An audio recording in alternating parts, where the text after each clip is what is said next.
The question is that the motion be agreed to. I'll give the call to the member for Chifley. Thanks, Deputy Speaker. A few weeks ago, someone alerted me to a problem they were experiencing accessing, of all things, an e-book. The e-book had been purchased in the US using an account the person had set up when they'd lived there, and they've now moved back to Australia and in the course of downloading their apps to a new tablet, discovered a problem. Now, this person's got a US account for the book app and an Australian account. And on attempting to download their US purchases, a blunt warning appeared saying the device is already associated with the US account. If you download purchases with this account, you cannot auto-download or download past purchases for 90 days. And remember the days when you could buy a book, read it and pass on a good read to someone else? Well, the only time you had to wait 90 days for that book is perhaps if you were shipping it from overseas. But in the digital age, what's happened to reading a book and doing with it what you wanted? In the information age, things are actually happening to make it harder to access and distribute information. Things like the terms and conditions underpinning e-books has meant that the rights and privileges previous consumers enjoyed with a paperback have ended with an e-book. You can only enjoy permission to access the book. You don't own the book in any physical sense. And the authors and the creative sector will tell you it's a way of clamping down on the serious problem of internet piracy, and I can sympathise with the argument to a degree, but the sellers have monetised data, squeezing more for their product, and competition law and international trade treaties let them do this. And the overreach now appears to extend to people who've legitimately purchased data and have exchanged currency, purchased an item, they've got ownership, and they're still denied access to what they own. Now, some may argue this is a copyright issue and we need to loosen the digital handcuffs, a term coined by my colleague and friend, the member for Throsby, Stephen Jones, when we were sitting on the House of Reps Infrastructure and Communications IT price inquiry, which generated a lot of attention, especially from Australian consumers who felt they'd been taken for granted, who'd complained about delayed access to new digital products relative to consumers in other countries, but has slugged up to 50% more for the privilege.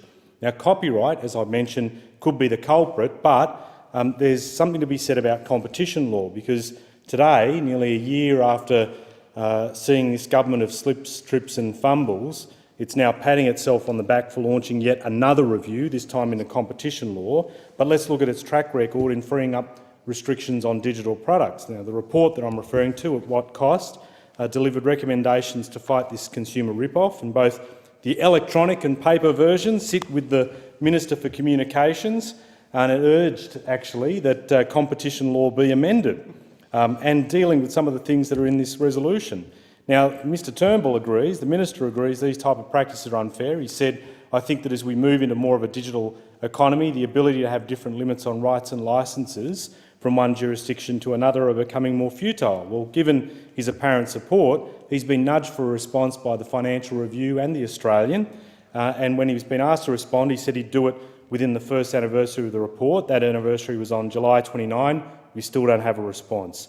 Instead, the government's busy doing the bidding of big business, obsessed with internet piracy, while not taking a look at why Australia tops the chart for piracy. Why not take a look at another chart we top, digital product prices? And as Communications Alliance, the industry body, has advised, that artificial barriers to content, such as geo-blocking, are a classic generator of online piracy.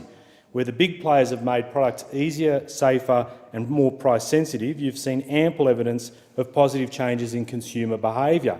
The best response to piracy is a market-led response, but consumers stand aghast as the market skews towards business. Business will always give you a full-throated call for deregulation as long as it can gain competition and copyright regulation in its favour. Considering this, my message to the government on behalf of millions of frustrated consumers is stop seeing every one of these consumers as an internet pirate, respond to the IT pricing inquiry report, ensure competition and copyright law can unshackle the digital handcuff of Australian consumers, and it's time that there's a fairer deal for the consumer, because that time is well and truly here, because Australian consumers have suffered long enough.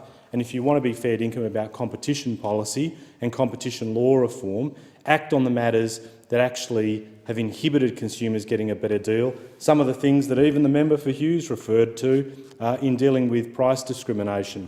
If you're fair dinkum about that, you'll act rather than talk. I thank the member for Chifley.